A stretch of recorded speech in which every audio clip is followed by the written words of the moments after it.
Da farko dai mu tare mu jawo MTN Allah ya isa kafa uku. Ba dama mutum ya sa kuɗi sai sata. Iya satar da MTN suka mai 'yan Najeriya da za a biya su a lahira ga mu can aljanna. Ha kawai suka sa mutane a wasu tsarika ana ciccire musu kuɗi. Kafin na gaya muku yadda ake fita a waɗannan tsarukan, ku ɗauka kallon wannan bidiyon, wannan an yi magana da yawun mu ne dukan mu 'yan Najeriya. Ana da wani taimako zan ba da SS na kwastama na barka da ina yin.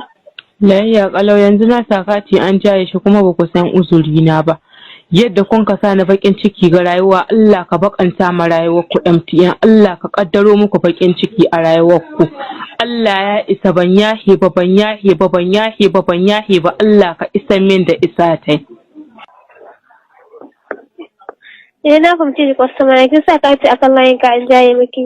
Ina bara uta kwastama na kin sa kati akan layin ka yanzu na kwashi miki. Zai so wani layin da ka ba mu kare shi ne. Shi na. Wani ne layin mai 09160026834. Zai sani sunan ki? Maryam ban gudun komi kohon marke niki da babbar bura uba yanzu in sa kati ku a jaye Allah ka isa min. Sai in kai ki malama Maryam. Ki ma kira ni da bokanya in ya miki. Ina yi bara uta malama Maryam kin sa kati akan layin ka yanzu na an kwashe miki. Zai sani wannan ne kawai na farko da aka yi fara kuma ya sa faruwa akan layin naki.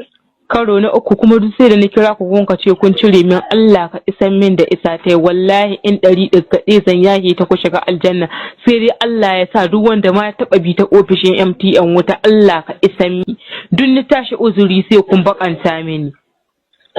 Ina yi bara uta malama Maryam akan layin ki yadda ta kiran an ake kira wato kwalatin. Akan layin ki akwai tsarin kwalatin suke taya mace. Yadda ake fita a wannan tsarin ku danna *305 zai nuna muku option sai ku shiga cancel. Wasu za ga sun ɗaura su a wasu tsarurruka guda biyu, wani guda uku, wani guda hudu, suna ciccire mutane kuɗi. A nan ne na ce to kun ga amfanin fantami. Yanzu mu 'yan arewa kullum sai dai mu riƙa zagin namu, ba ma da kishi. Allah ya shirye mu. Magana na biyu, kuna amfana da online ko kuma kullum data ku kuke ƙonawa a banza. Shekarar da ta wuce, kun ga account ɗina nan na TikTok. A wannan shekaran kuma, kun gan shi. 2025 shekara ɗaya kenan, rana ɗaya ne screenshot ɗin shi da na Facebook. Kalle na Facebook a ranar.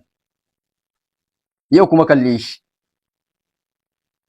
Ta yaya nake yin posting kusan mutum miliyan 2 su kalla?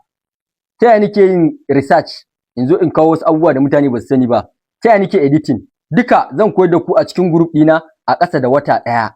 Wanda suke da bukata za su iya shiga link ɗin na TikTok bio na wannan account ɗin.